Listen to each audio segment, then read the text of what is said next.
come to Glasgow to meet Stuart Bothwick, who is a Regional Resilience Advisor.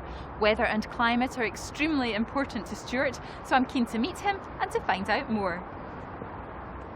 Hi there, Stuart. As a weather reporter, I've certainly noticed that the climate is changing, but how does that impact on your job? I think, as you say, there's no doubt the climate is changing. No one's exactly sure what that will mean in the future, in a few years, in 10 years, 20 years. But what we do know is it will make severe weather events much more likely to happen, and that the weather will become much more unpredictable. That could lead to events like flooding, for instance. You see that we can get lots of rainfall in very short periods of time.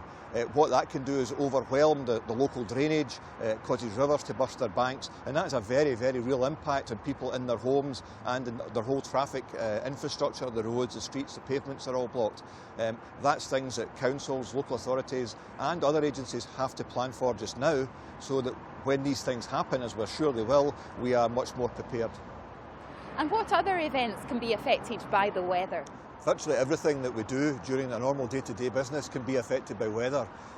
Hospitals, for instance, during really severe weather, where there's snow and ice on the roads, they know that they're going to have far more people coming in with injuries from falling over. So what they may do in preparation for that is they'll cancel non-serious surgery, for instance, thereby leaving space for the people they know are going to come in.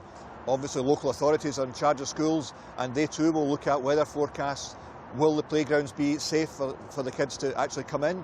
Are the roads safe for people to get their children to school? And it may be, as happens during severe winters, that we may have to look at closing the schools. And again, a good, accurate weather forecast makes that decision that much easier. And tell me, how does the weather affect transport? That could be a very major thing for us to work on during the winter. As you can see behind me here, a very busy road. In 6 inches of snow, this is going to be a different scene. Most cars you see on the roads today aren't really prepared for that, so local authorities and the trunk road operators have to do a lot of work to keep these roads open, and that usually involves lots and lots of salt being put on the roads to keep them clear. That's the kind of thing that needs planning and preparation. We need to know in advance if that's going to happen, and we get that from the weather forecast. Thanks, Stuart.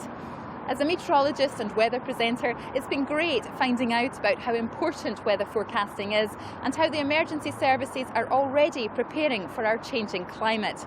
It's also good to know that people like Stuart have been working hard behind the scenes to keep us all safe.